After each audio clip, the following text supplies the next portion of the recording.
Good afternoon once again, ladies and gentlemen.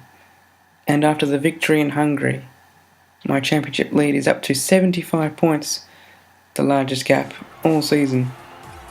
And that's absolutely fantastic.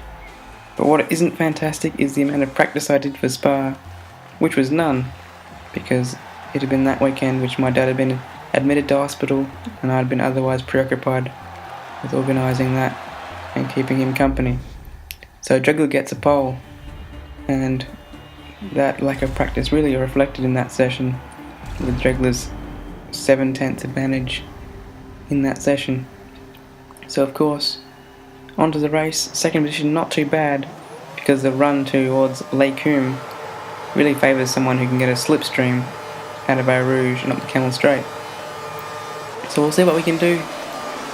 Pretty even start between the Red Bull and I.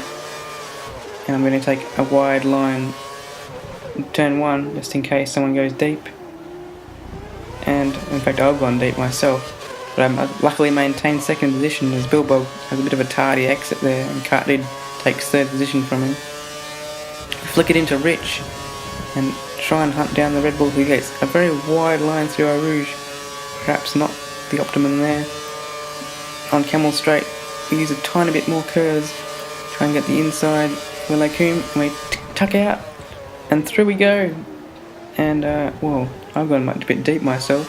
Dregler doesn't make the corner, but on the exit it's very difficult to get through there because he sort of parked it, but there's a bit of lag, so I'm not really sure exactly what happened on his screen.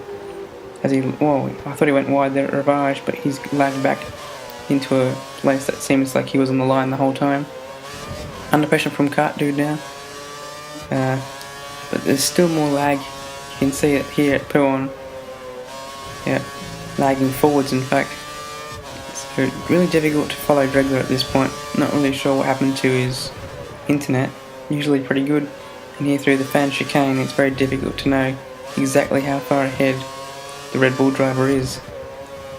And now at Stabilo he's completely gone. Lost connection. So that's a restart. And according to the rules he's able to retake his place at the front. And off we go for a second bite at the cherry. Just as difficult to follow him onto the formation lap in fact. But anyway, we now have another opportunity to take him on the run down Camel Straight into Lake Hume. And we take La Source a bit better than we did on the first lap last time. And there's a big gap between second and third, so any move we do make probably won't have as big a consequence if it goes wrong. We use up all the curves this time because we look like we're a bit further back. And still with no DRS, we have to make this move this lap, otherwise he might just get away.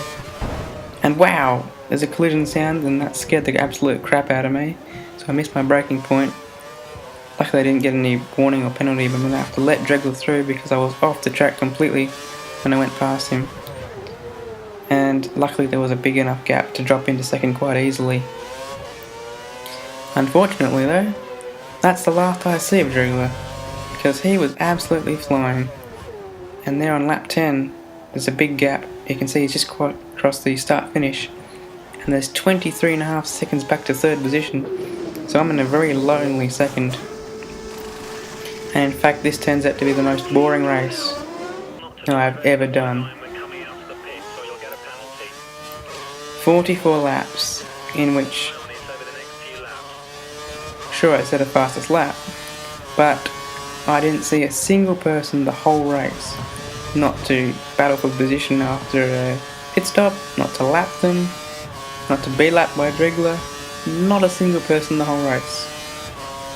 And yeah, now you see 25 seconds to the lead and 40 back to third position, so time for a pit stop in fact. Second should be the last one unless things go wrong. Onto the prime tyre again. There's 40 seconds back to third. A fastest lap of course, but that's only because I'm pitting before Dregler. There was a glimmer of hope of a safety car here when Big Dog destroyed his car, but I don't think it was close enough to the racing line, and that never eventuated. So now on lap 38, 1 minute and 4 seconds back to third position. And yet I still haven't seen a single person on the track. and 36 seconds to the lead. So I just thought, as Jiggler sets a fastest lap, the best I can do here is to pit, put a set of options on, and go for that fastest lap myself. It's exactly what I do here, at the end of the lap.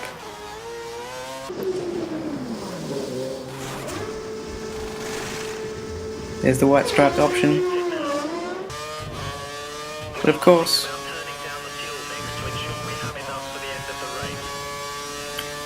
I'm faced with random rain. Thank you, Spa. And of course, this means that there was no bettering of the lap time, and that was really unfortunate because I thought I could do it. And to add to the misery, I completely fail at this corner and get myself a penalty, which usually would be a drive-through, but because it was so late in the race,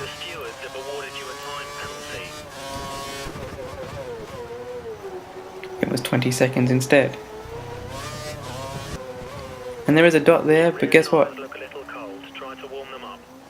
I never caught that dot because I stayed out on options too long, and I should have been on intermediate tyres. So here we are, for the last lap. We need to come into the pits. How poor is that? Can't even stop. We really should have put the wet tyre on. We put it into reverse so we can make that corner and not crash into the wall. So a pretty hopeless race in the end. Lucky to maintain second, really. And there's a car perpendicular to the track. I think it's Cart Dude, in fact. Yep. So there we have it. Just fantastic. 18 points. I don't know how that was too great, but I was the only car that wasn't lapped by Dregler, so I suppose that's a positive. Congratulations to him. Absolutely well-deserved victory. And I've been Jacko, guys. I'll see you next time at Monza.